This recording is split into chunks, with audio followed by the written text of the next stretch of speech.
बिंती चंदर के पास खड़ी होकर बोली, छी चंदर बाबू, आपकी आंखों में आंसू, यह तो अच्छा नहीं लगता।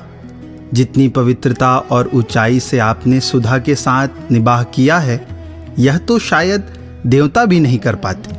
और दीदी ने आपको जैसा निश्चल प्यार दिया है, उसको पाकर तो आदमी स्वर्ग से भी ऊंचा उठ जाता है, फौलाद से भी ज़्यादा ताकतवर हो जाता है। फिर आज इतने शुभ अवसर पर आप में कमज़ोरी कहाँ से? हमें तो बड़ी शर्म लग रही है। आज तक दीदी तो दूर, हम तक को आप पर गर्व था।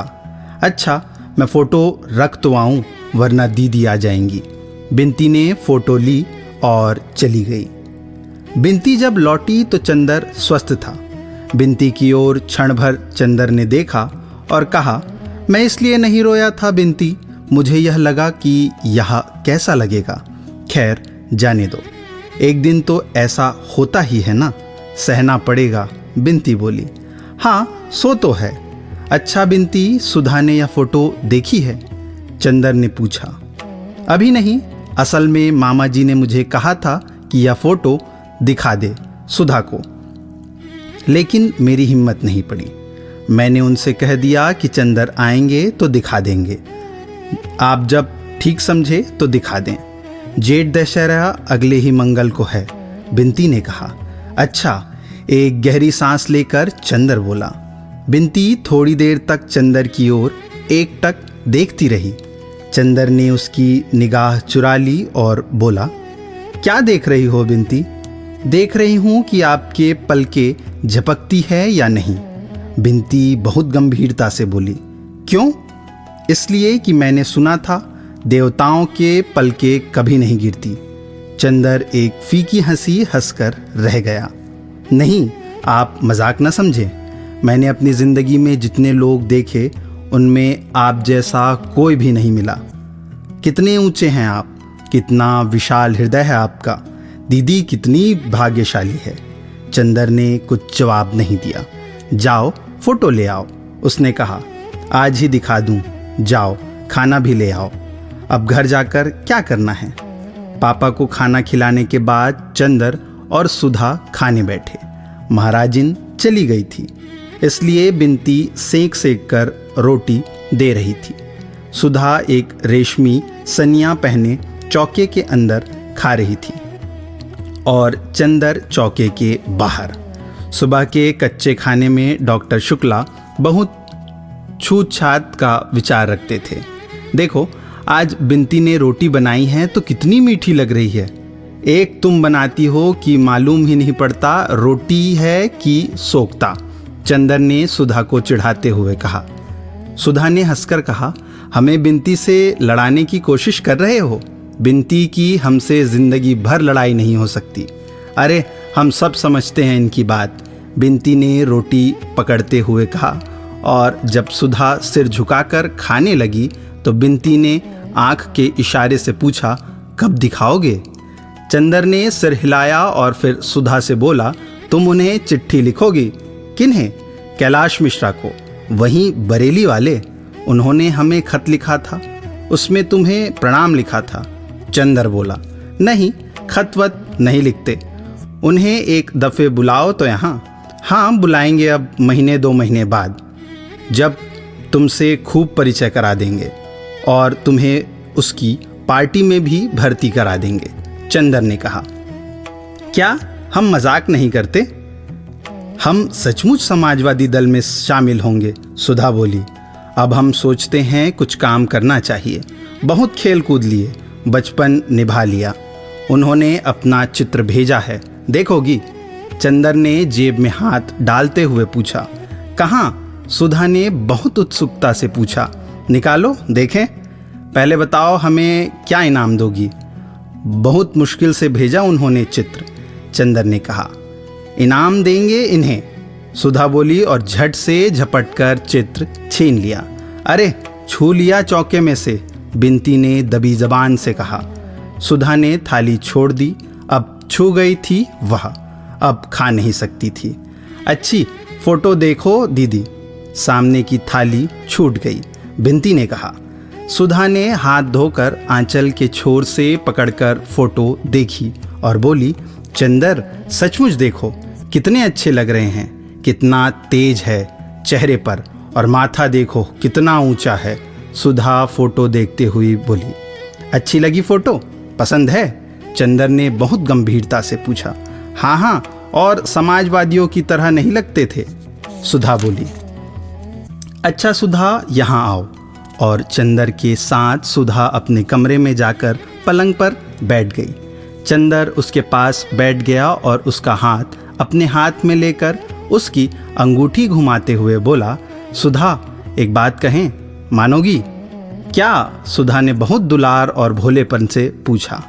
पहले बता दो कि मानोगी। चंदर ने उसकी अंगूठी की ओर एकटक देखते हुए कहा।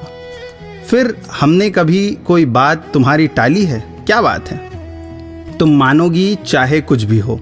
चंदर ने पूछा। हाँ हाँ, कह तो दिया, अब कौन सी तुम्हारी ऐसी बात है जो तुम्हारी सुधा मान नहीं सकती?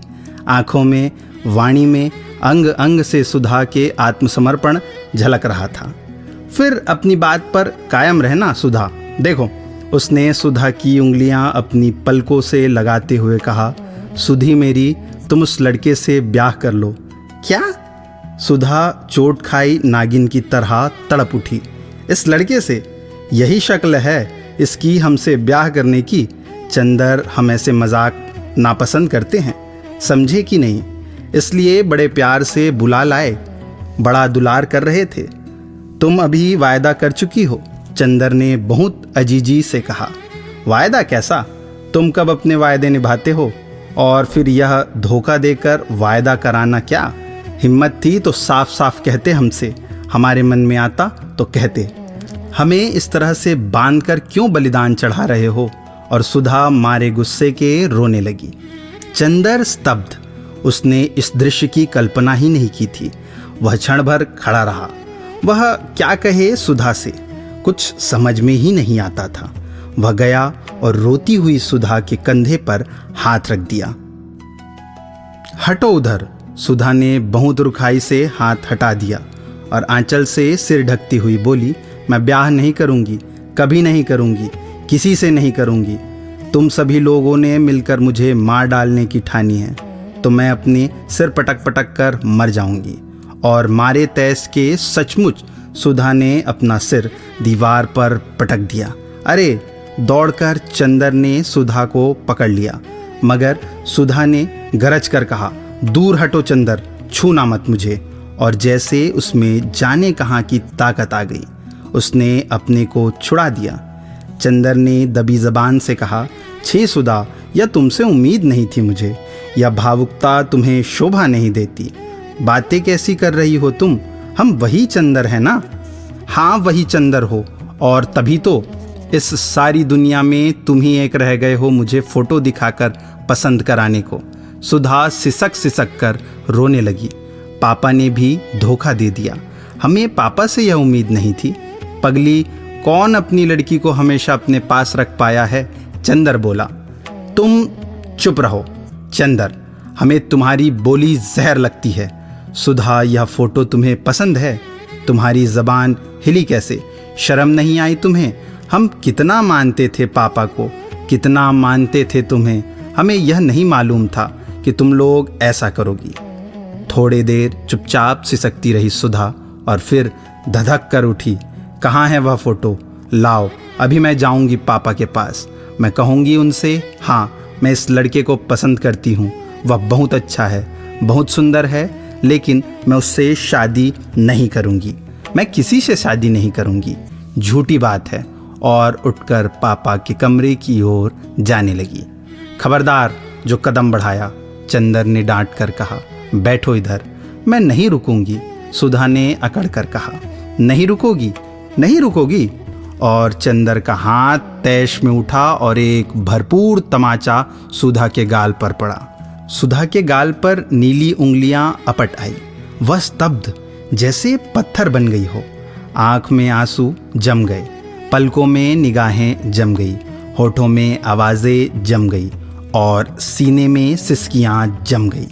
चंदर ने एक बार सुधा की ओर देखा और कुर्सी पर जैसे गिर पड़ा और सिर पटक कर बैठ गया। सुधा कुर्सी के पास जमीन पर बैठ गई, चंदर के घुटने पर सिर रख दिया, बड़ी भारी आवाज में बोली, चंदर देखे तुम्हारे हाथ में चोट तो नहीं आई? चंदर ने सुधा की ओर देखा, एक ऐसी निगाह से जिसमें कब्र मुंह फाड़कर जम्हाई ले रही थी। सुधा एकाएक फिर सिसक पड़ी और चंदर के पैरों पर सिर रखकर बोली, चंदर सचमुच मुझे अपने आश्रय से निकाल कर ही मानोगे? चंदर मजाक की बात दूसरी है, जिंदगी में तो दुश्मनी मत निकालो। चंदर एक गहरी सांस लेकर चुप हो गया और सिर थाम कर बैठ गया। 5 मिनट बीत गए। कमरे में सन्नाटा, गहन खामोशी। सुधा चंदर के पाँव को छाती से चिपकाए सूनी सूनी निगाहों से जाने कुछ देख रही थी।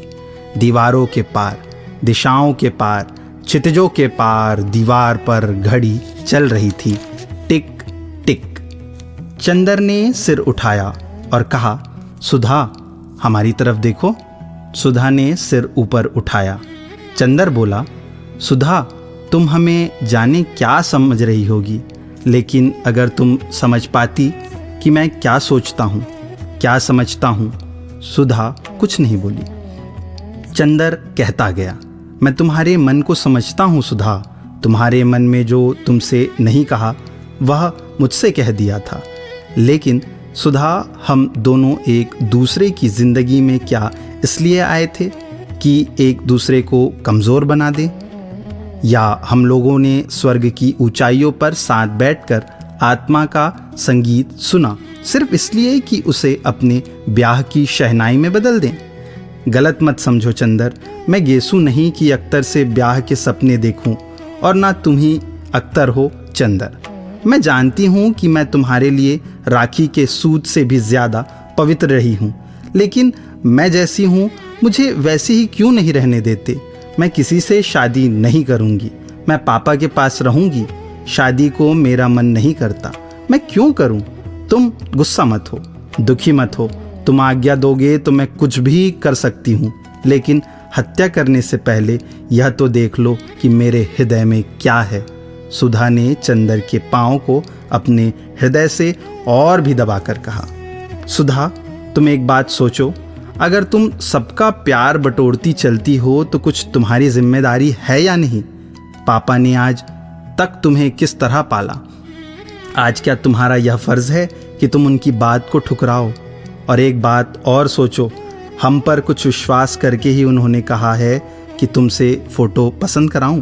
अगर अब तुम इनकार कर दोगी तो एक तरफ पापा को तुमसे धक्का पहुंचेगा, दूसरी ओर मेरे प्रति उनके विश्वास को कितना चोट लगेगी। हम क्या मुंह दिखाने लायक रहेंगे भला? तो तुम क्या चाहती हो? महज अपनी थोड़ी सी भावुकता के पीछे तुम सभी की जिंदगी चौपट करने के लिए तैयार हो, या तुम्हें शोभा नहीं देता है? क्या कहेंगे पापा कि चंदर ने अभी तक तुम्हें यही सिखाया था? हमें लोग क्या कहेंगे बताओ? आज तुम शादी ना करो, उसके बाद पापा के लिए हमेशा दुखी रहा करेंगे और दुनिया हमें कहा करे, तब तुम्हें अच्छा लगेगा? नहीं, सुधा ने भर्राए हुए गले से कहा। तब और फिर एक बात और है ना सुधी, सोने की पहचान आग में होती है ना, लपटों में अगर उसमें और निखार आए तभी वह सच्चा सोना है। सचमुच मैंने तुम्हारे व्यक्तित्व को बनाया है या तुमने मेरे व्यक्तित्व को बनाया है, यह तो तभी मालूम होगा जबकि हम लोग कठिनाइयों में, वेदनाओं से, संघर्षों से खेले और बाद में विजयी हो, और तभी मालूम होगा कि सचमुच मैंने तुम्हारे जीवन में प्रकाश और बल दिया था। अगर सदा तुम मेरी बाहों की सीमा में रही और मैं तुम्हारी पलकों की छांव में रहा और बाहर के संघर्षों से हमें लोग डरते रहे तो कायरता है, और मुझे अच्छा लगेगा कि दुनिया कहे कि मेरी सुधा जिस पर मुझे नाज था वह कायर है। बोलो, तुम कायर कहलाना पसंद करोगी? हाँ, सुधा ने फिर चंदर के घुटनों में मुंह छिपा लिया। क्या? या मैं सुधा के मुंह से सुन रहा हूँ? छी पगली, अभी तक तेरी निगाहों ने मेरे प्राणों में अमृत भरा है और मेरी सांसों में तेरे पंखों में तूफान की तेजी। और हमें तुम्हें तो आज खुश रहना चाहिए कि अब सामने जो रास्ता है उसमें हम लोगों को यह सिद्ध करने का अवसर मिलेगा कि सचमुच हम लोगों ने एक दूसरे की ऊंचाई और पवित्रता दी है। मैंने आज तक तुम्हारी सहायता पर विश्वास किया था, आज क्या तुम मेरा विश्वास तोड़ दोगी? सुधा, इतनी क्रूर क्यों हो रही हो आज तुम साधारण लड़की नहीं हो, तुम ध्रुव तारा से ज़्यादा प्रकाशमान हो। तुम यह क्यों चाहती हो कि दुनिया कहे सुधा भी एक साधारण सी भावुक लड़की थी, और आज मैं अपने कान से सुनूं? बोलो सुधी, चंदर ने सुधा के सर पर हाथ रखकर कहा। सुधा ने आंखें उठाई, बड़ी कातर निगाहों से चंदर की ओर देखा और सिर झुका लिया। सुधा के सर पर हाथ फेरते हुए चंदर बोला, सुधा, मैं जानता हूँ मैं तुम पर शायद बहुत सख्ती कर रहा हूँ, लेकिन तुम्हारे सिवा और कौन है मेरा? बताओ, तुम ही पर अपना अधिकार भी आजमा सकता हूँ। विश्वास करो मुझ पर सुधा, जीवन में अलगाव, दूरी, दुख और पीड़ा आदमी को महान बना सकती है। भावुकता और सुख हमें ऊंचे नहीं उठाते। बताओ सुधा, तुम्हें क्या पसंद है?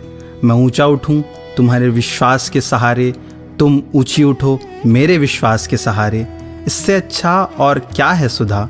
चाहो तो मेरे जीवन को एक पवित्र साधन बना दो, चाहो तो एक छिछली अनुभूति।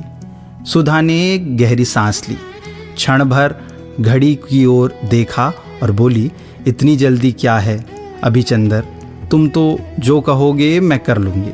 और फिर वह सिसकने लगी, लेकिन इतनी जल्दी क्या है, अभी मुझे पढ़ लेने दो।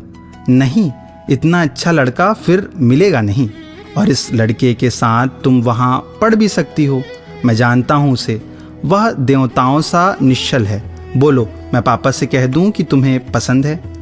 सुधा कुछ नहीं बोली। मौन का मतलब हाँ है ना? चंदर ने पूछा।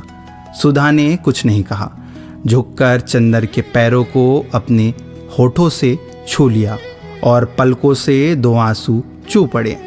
चंदर ने सुधा को उठा लिया और उसके माथे पर हाथ रखकर कहा, ईश्वर तुम्हारी आत्मा को सदा ऊंचा बनाए सुधा। उसने एक गहरी सांस लेकर कहा, मुझे तुम पर गर्व है, और फोटो उठाकर बाहर चलने लगा। कहाँ जा रहे हो? जाओ मत। सुधा ने उसका कुर्ता पकड़कर बड़ी अजीजी से कहा, मेरे पास रहो, तबीयत घबराती है। चंदर पलंग पर बैठ गया। सुधा तकिए पर सिर रखकर लेट गई और फटी फटी पथराई आंखों से जाने क्या देखती रही। चंदर भी चुप था, बिल्कुल खामोश। कमरे में सिर्फ घड़ी चल रही थी, टिक टिक।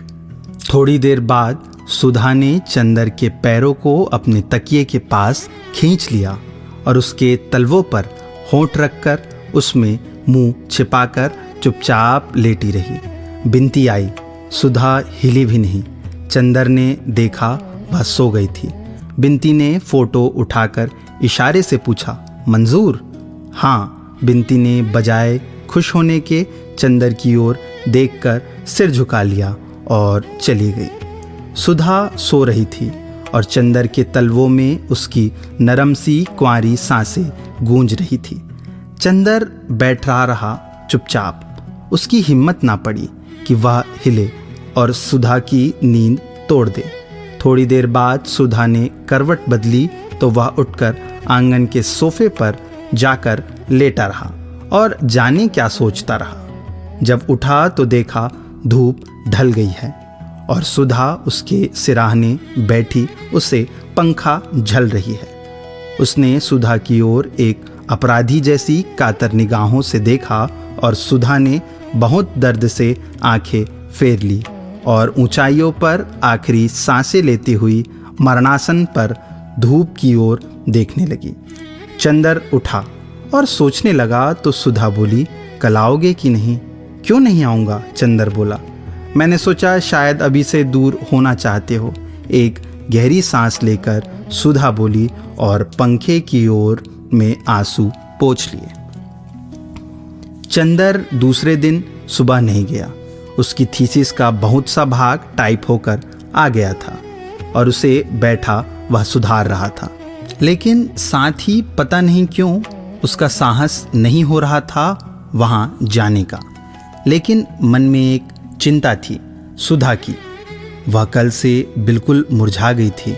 चंदर को अपने ऊपर कभी कभी क्रोध आता था, लेकिन वह जानता था कि यह तकलीफ का ही रास्ता ठीक है। वह अपनी जिंदगी के सस्तेपन के खिलाफ था, लेकिन उसके लिए सुधा की पलक का एक आंसू भी देवता की तरह था और सुधा के फूलों जैसा चेहरा पर उदासी की एक रेखा भी उसे पागल बना देती थी।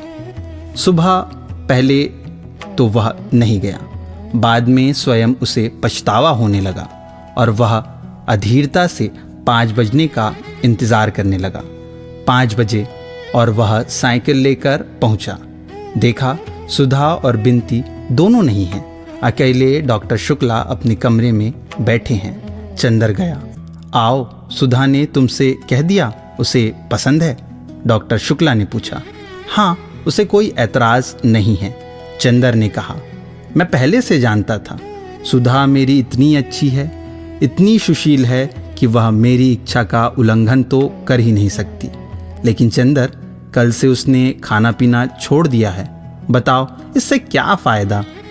मेरे बस में क्या है? मैं उसे हमेशा तो नहीं रख सकता।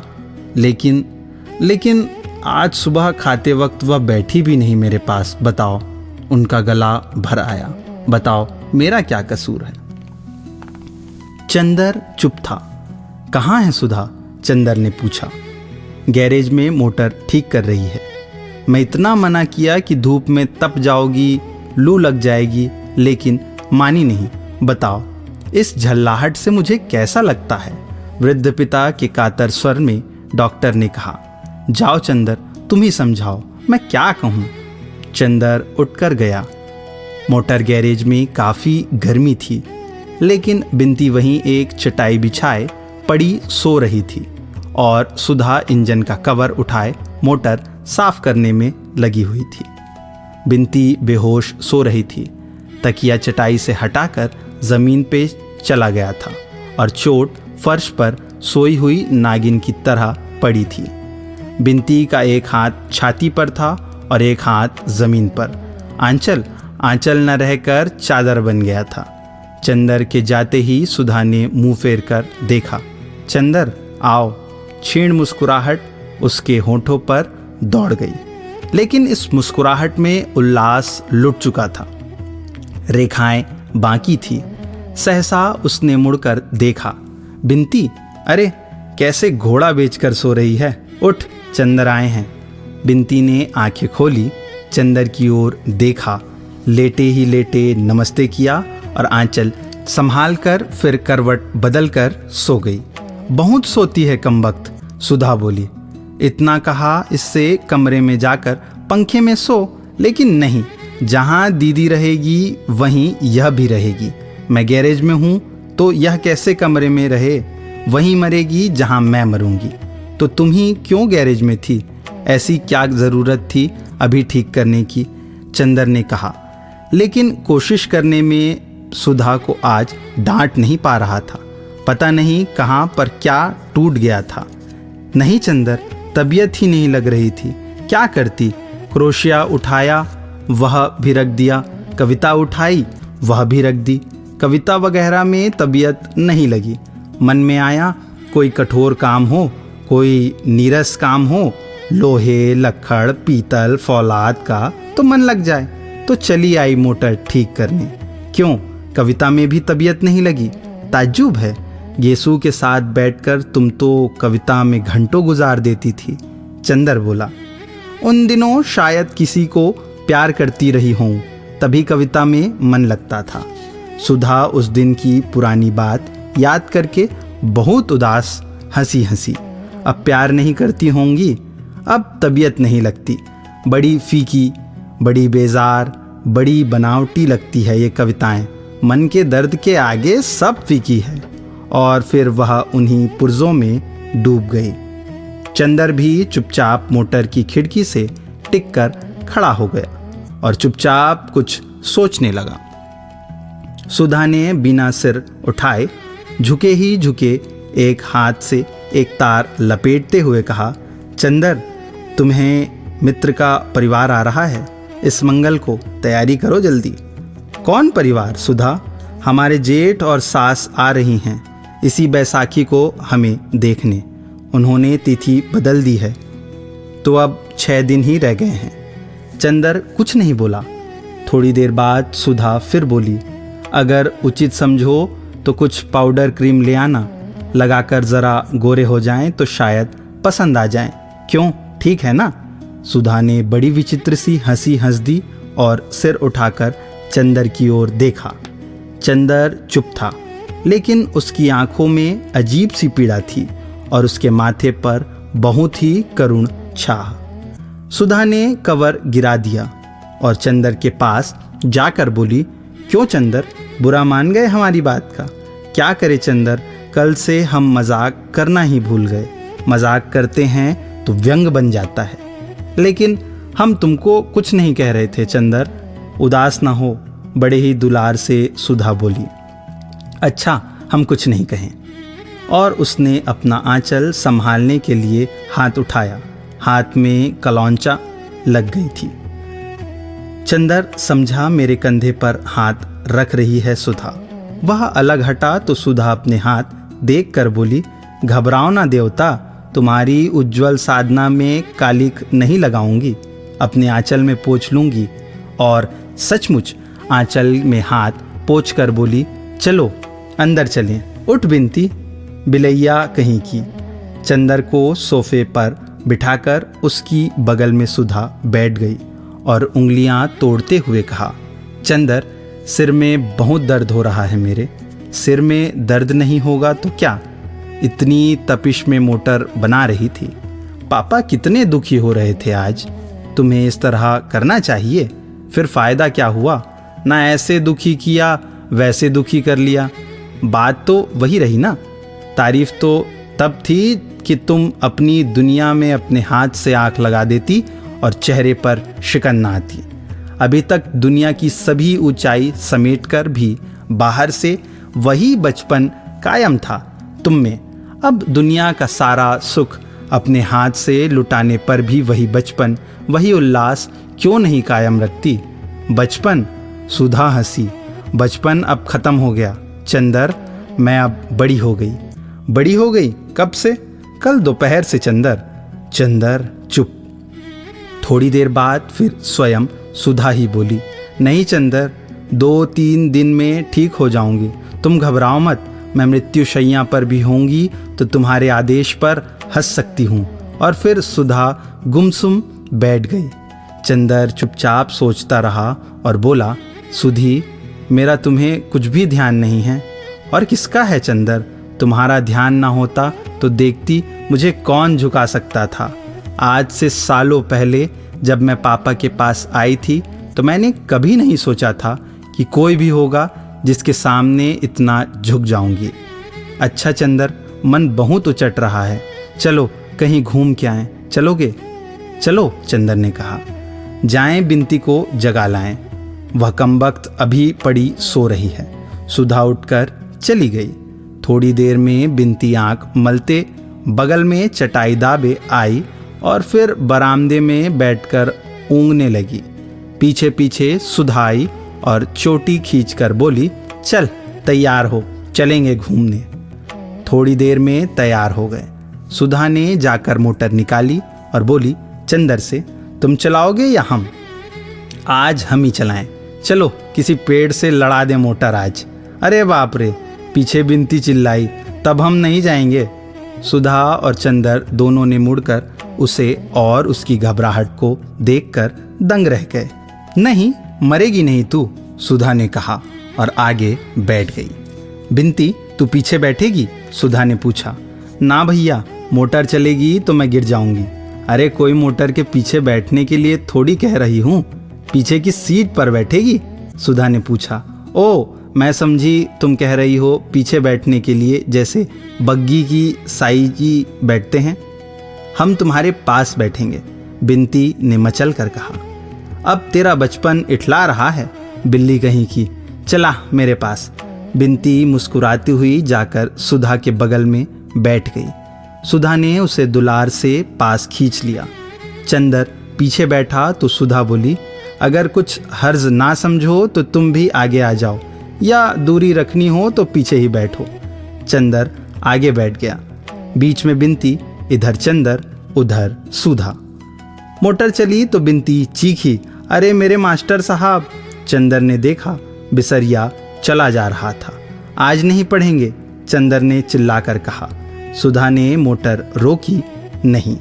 चंदर को बेहद अचरज हुआ। तब उसने देखा कि मोटर पम्मी के बंगले पर रुकी। अरे यहाँ क्यों? चंदर ने पूछा। यूं ही, सुधा ने कहा, आज मन हुआ कि मिस पम्मी से अंग्रेजी कविता सुने।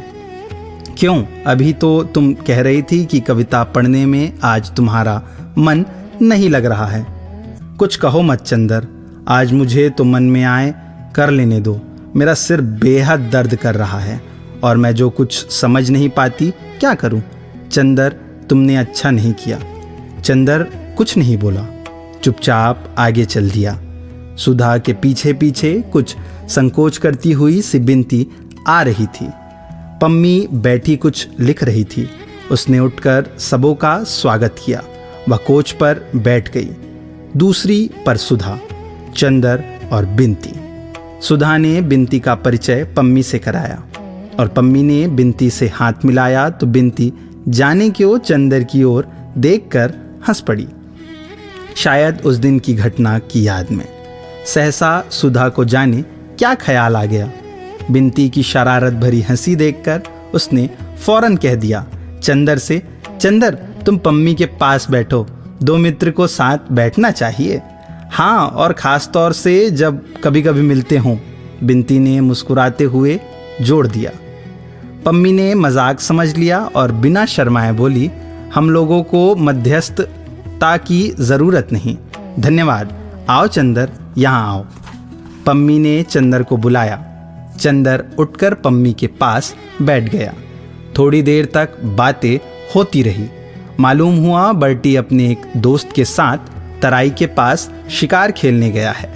आजकल वह दिल की शक्ल का एक पानानुमा दफ्ती का टुकड़ा काटकर उसमें गोली मारा करता है, और जब किसी चिड़िया वगैरह को मारता है तो शिकार को उठाकर देखता है कि गोली हृदय में लगी है या नहीं। स्वास्थ्य उसका सुधर रहा है। सुधा कोच पर सिर टेके उदास बैठी थी।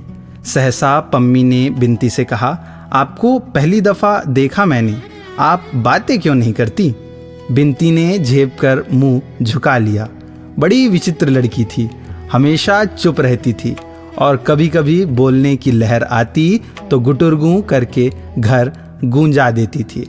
और जिस दिनों चुप रहती थी उस दिनों ज़्यादातर आँख की निगाह, कोपलों की अशनाई या अधरों की मुस्कान के द्वार बात करती थी। पम्मी बोली, आपको फूलों से शौक है? हाँ हाँ, बिंती सिर हिलाकर बोली। चंदर, इन्हें जाकर गुलाब दिखा लाओ, इधर फिर खूब खिले हैं। बिंती ने सुधा से कहा। चलो दीदी, और चंदर के साथ बढ़ गई। फूलों के बीच में पहुंचकर बिंती ने चंदर से कहा, सुनिए, दीदी को तो जाने क्या होता जा रहा है। बताइए, ऐसे क्या होगा? मैं खुद परेशान हूँ बिंती, लेकिन पता नहीं कहाँ मन में कौन सा विश्वास है जो कहता है कि नहीं। सुधा अपने को संभालना जानती है, अपने मन को संतुलित करना जानती है, और सुधा सचमुच ही त्याग से ज़्यादा गौरवमयी हो सकती है। इसके बाद चंदर ने बात टाल दी। वह बिंती से ज़्यादा बात करना नहीं चाहता था सुधा के बारे में। बिंती ने चंदर को मौन देखा तो बोली, एक बात कहें आपसे, मानिएगा? क्या? अगर हमसे कोई भी अनाधिकार चेष्टा हो जाए तो क्षमा कर दीजिएगा, लेकिन आप और दीदी दोनों मुझे इतना चाहते हैं कि हम समझ नहीं पाते कि व्यवहारों को कहाँ सीमित रखूं। बिंती ने सिर झुकाए एक फूल को नोचते हुए कहा। चंदर ने उसकी ओर देखा, क्षण भर चुप रहा, फिर बोला, नहीं बिंती, जब सुधा तुम्हें इतना चाहती है तो तुम हमेशा मुझ पर उतना ही अधिकार समझना जितना सुधा पर। उधर पम्मी ने चंदर के जाते ही सुधा से कहा, क्या आपकी तबीयत खराब है? नहीं तो, आज आप बहुत पीली नजर आती हैं। पम्मी ने पूछा। हाँ, कुछ मन नहीं लग रहा था तो मैं आपके पास चली आई कि आपके से कुछ कविताएं सुन लूं, अंग्रेजी की। दोपहर को मैंने कविता पढ़ने की कोशिश की तो तबीयत नहीं लगी, और शाम को लगा कि अगर कविता नहीं सुनूंगी तो सिर फट जाएगा। सुधा बोली, आपके मन में कुछ संघर्ष मालूम पड़ता है, या शायद एक बात पूछूं आपसे? क्या? पूछिए। आप बुरा तो नहीं मानूंगी? नहीं, बुरा क्यों मानूंगी? आप कपूर को प्यार तो नहीं करती? उससे विवाह तो नहीं करना चाहती? छी मिस पम्मी, आप कैसी बातें कर रही हैं? उसका मेरे जीवन में कोई ऐसा स्थान नहीं। छी, आपकी बात सुनकर शरीर में कांटे उठे। मैं और चंदर से विवाह करूंगी, इतनी घिनौनी बात तो मैंने कभी नहीं सुनी। माफ़ कीजिएगा, मैंने यूं ही पूछा था। क्या चंदर किसी को प्यार करता है? नहीं, बिल्कुल नहीं। सुधा ने उतने ही विश्वास से कहा जितने विश्वास से उससे अपने बारे में कहा था। इतने में चंदर और बिनती आ गए। सुधा बोली अधीरता से, मेरा एकाएक छठ करना मुश्किल हो रहा है, आप शुरू कीजिएगा कुछ गाना। कपूर, क्या सुनाओगे? पम्मी ने कहा। अपने मन से सुनाओ। चलो, सुधा ने कहा तो कविता सुनने को मिली। पम्मी ने अलमारी से एक किताब उठाई और एक कविता गाना शुरू की। अपनी हेयर पिन निकालकर मेज पर रख दी और उसके बाल मचलने लगे। चंदर के कंधे से वह टिककर बैठ गई और किताब चंदर की गोद में रख दी। बिनती मुस्कुराई तो सुधा ने आंख के इशारे से मना कर दिया। पम्मी ने गाना शुरू किया, लेडी नॉर्टन का एक गीत। मैं तुम्हें प्यार नहीं करती हूँ ना, मैं तुम्हें प्यार नहीं करती हूँ, फिर भी उदास रहती हूँ जब तुम पास नहीं होते हो, और मैं उस चमकदार नीले आकाश से भी ईर्ष्या करती हूँ जिसके नीचे तुम खड़े होंगे, जिसके सितारे तुम्हें देख सकते हैं। चंदर ने पम्मी की ओर देखा। सुधा ने अपने ही वक्ष में अपना सिर छुपा लिया। पम्मी ने एक पद समाप्त कर एक गहरी सांस ली और फिर शुरू किया।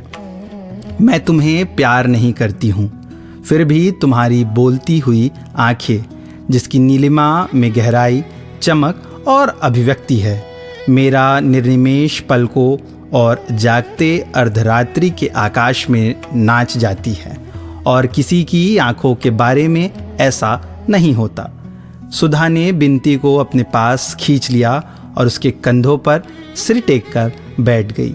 पम्मी गाती गई, ना मुझे मालूम है कि मैं तुम्हें प्यार नहीं करती हूँ, लेकिन फिर भी कोई शायद मेरे साफ दिल पर विश्वास नहीं करेगा, और अक्सर मैंने देखा है कि लोग मुझे देखकर मुस्कुरा देते हैं, क्योंकि मैं उधर एकटक देखती हूँ जिधर से तुम आया करते हो।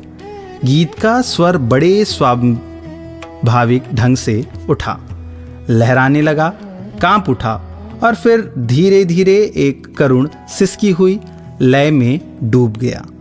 गीत खत्म हुआ तो सुधा का सिर बिनती के कंधे पर था और चंदर का हाथ पम्मी के कंधे पर। चंदर थोड़ी देर सुधा की ओर देखता रहा, फिर पम्मी की एक हल्की सुनहरी लट से खेलते हुए बोला, पम्मी तुम बहुत अच्छा गाती हो। अच्छा, आश्चर्यजनक। कहो चंदर, पम्मी इतनी अच्छी है कि यह तुमने कभी नहीं बताया था, हमें फिर कभी सुनाइएगा। हाँ हाँ मिस शुक्ला, काश की बजाय लेडी नॉर्टन के यह गीत आपने लिखा होता। सुधा घबरा गई। चलो चंदर चलें अब, चलो। उसने चंदर का हाथ पकड़कर खींच लिया। मिस पम्मी, अब फिर कभी आएंगे, आज मेरा मन ठीक नहीं है। चंदर ड्राइव करने लगा। बिनती बोली, हमें आगे हवा लगती है, हम पीछे बैठेंगे। कार चली तो सुधा बोली, अब मन कुछ शांत है चंदर, इसके पहले तो मन में कैसे तूफान आपस में लड़ रहे थे, कुछ समझ में नहीं आता। अब तूफान बीत गया, तूफान के बाद की खामोश उदासी है, सुधा ने गहरी सांस ली। आज जाने क्यों बदन टूट रहा है। बैठे ही बैठे बदन उमेटते हुए कहा। दूसरे दिन चंदर गया तो सुधा को बुखार आ गया था। अंग अंग जैसे टूट रहा हो और आंखों में ऐसी तीखी जलन कि मानो किसी के अंगार भर दिए हो। रात भर वह बेचैन रही, आधी पागल सी रही। उसने तकिया, चादर, पानी का गिलास सभी उठाकर फेंक दिया। बिंती को कभी बुलाकर पास बिठा लेती, कभी उसे दूर ढकेल देती। डॉक्टर साहब परेशान रात भर सुधा के पास बैठे, कभी उसका माथा, कभी उसके तलवों में बर्फ मलते रहे। डॉक्टर घोष ने बताया यह कल की गर्मी का असर है। बिंती ने एक बार पूछा, चंदर को बुला दें? तो सुधा ने कहा, नहीं, मर जाऊं तो मेरे जीते जी नहीं। बिंती ने ड्राइवर से कहा, चंदर को बुला लाओ। तो सुधा ने बिगड़ कर कहा, क्यों, तुम सब लोग मेरी जान लेने पर तुले हो? और उसके बाद कमजोरी से हाफने लगी। ड्राइवर चंदर को बुलाने नहीं गया। जब चंदर पहुंचा तो डॉक्टर साहब रात भर के जागरण के बाद उठकर नहाने धोने जा रहे थे। पता नहीं सुधा को क्या हो गया कल से। इस वक्त तो कुछ शांत है, पर रात भर बुखार और बेहद बेचैन रही और एक ही दिन में इतनी चिड़चिड़ी हो गई है कि बस। डॉक्टर साहब ने चंदर को देखते ही कहा। चंदर जब कमरे में पहुंचा तो देखा कि सुधा आंख बंद किए हुए लेटी हुई है और बिंती उसके सर पर आइस बैग रखे हुई है। सुधा का चेहरा पीला पड़ गया है और मुंह पर जाने कितनी ही रेखाओं का उलझन है। आंखें बंद है और पलकों के नीचे से अंगारों की आंच छनकर आ रही है। चंदर की आहट पाते ही सुधा ने आंखें खोली, अजब सी अग्नेय निगाहों से चंदर की ओर देखा और बिंती से बोली, बिंती, इनसे कह दो जाएं यहाँ से। बिंती स्तब्ध। चंदर नहीं समझा, पास आकर बैठ गया। बोला, सुधा क्यों पड़ गई है ना?